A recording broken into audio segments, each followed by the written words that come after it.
I used to work in financial services, and there's a particular way people dress in that world, a particular way they talk, a code that you learn to pass.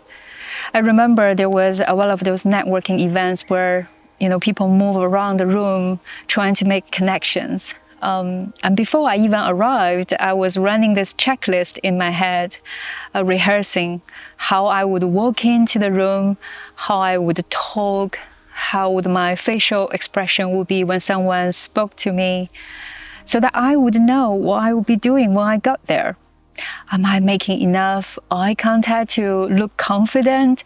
Is my handshake firm enough but not too firm?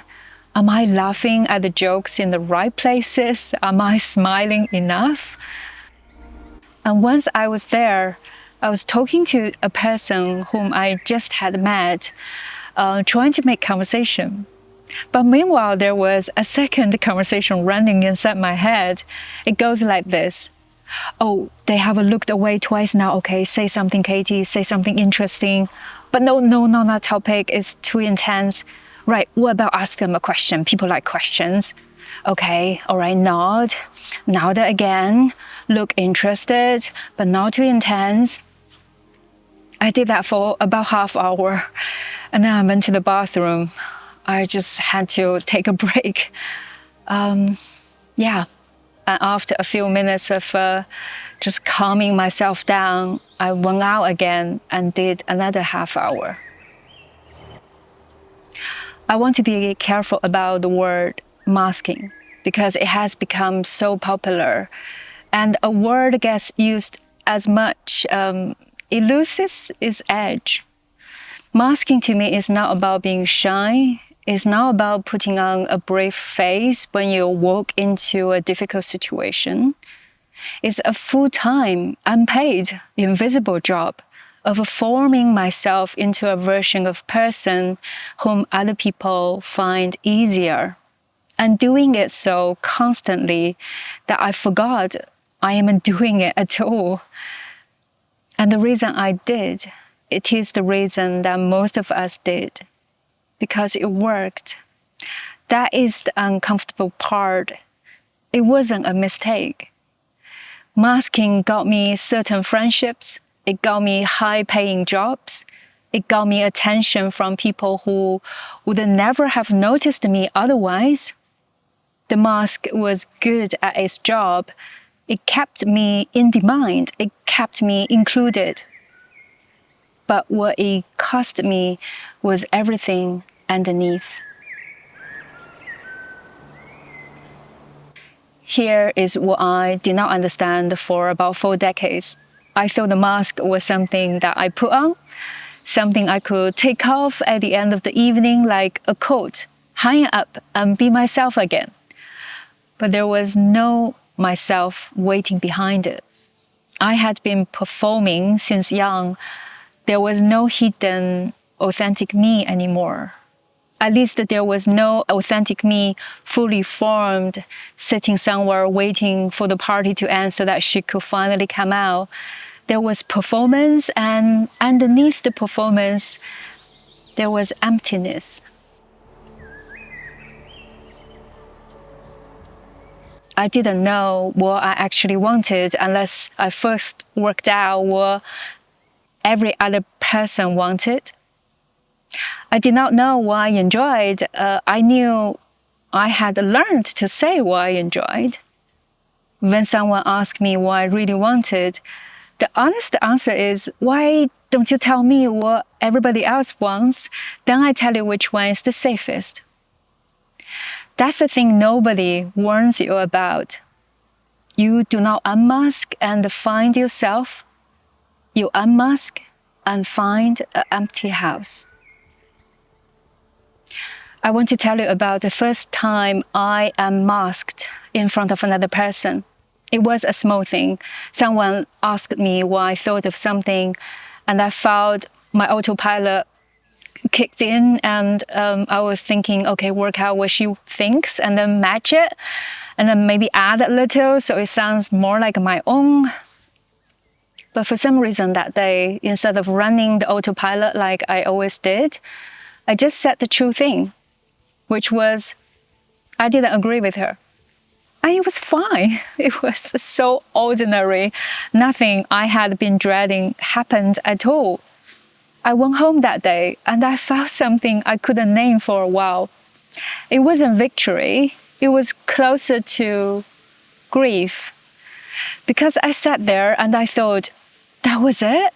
That was the thing I had been protecting myself from for 4 decades? Just one sentence, and the ceiling did not come down. I had built my whole life around avoiding a thing that took 4 seconds, and it cost me nothing. That's when I understood what unmasking actually is. It's not a reveal. It's not a grand big moment where you tear it all off and announce yourself and then everyone claps. It is thousands of 4-second decisions where you tell one small true thing and you survive it. And every time you survive it, you learn something you couldn't have learned any other way, that you can be met as who you really are. And slowly, out of those small decisions, a self starts to build. Not the one that was hiding, a new one, made out of every true thing you risked saying.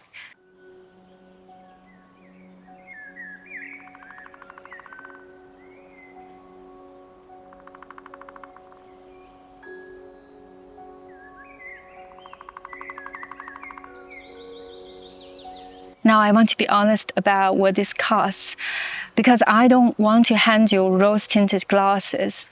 Some people did not like the unmasked version of me.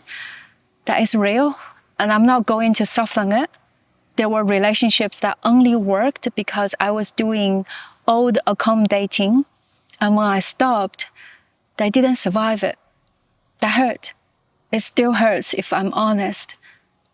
But here's what I know now that I didn't know then.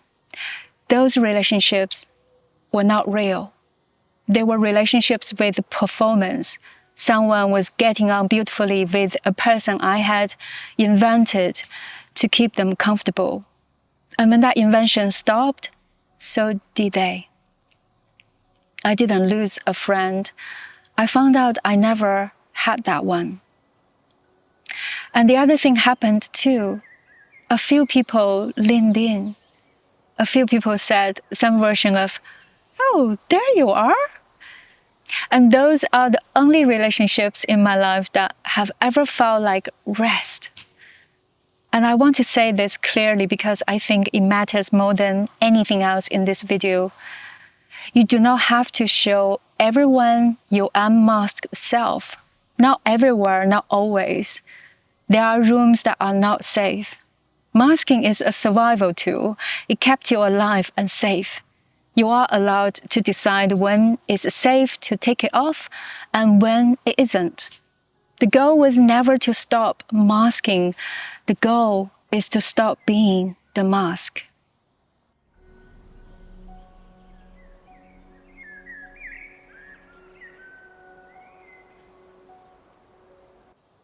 So here is what I would like to ask you, and it's small, because I believe everything real starts small. This week, find one safe person, one, and tell them one true thing you would normally mask. Not your whole story, not the deep stuff, just one small honest opinion you would normally smooth over, like what you actually thought of that film that everyone loves, or that you are tired and you'd rather not to talk right now, or you don't want to go to that social gathering. And then just watch what happens, which will almost certainly be nothing. And that nothing is the thing you need. That nothing is my 40 years of evidence being overturned by a 4 seconds decision. So go and collect more of those evidence. And somewhere on the other side of all these small, true sentences, there's someone who has never been let out. She just never got asked what she thought. There's a topic I want to chat about in my next video, autism burnout.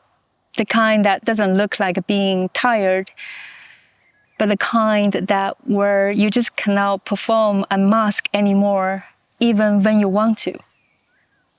I want to share with you what all that performing actually did to me and how I found my way into recovery and healing. Until then, wherever you are today, be gentle with that little one in your heart. I am really glad that you are here.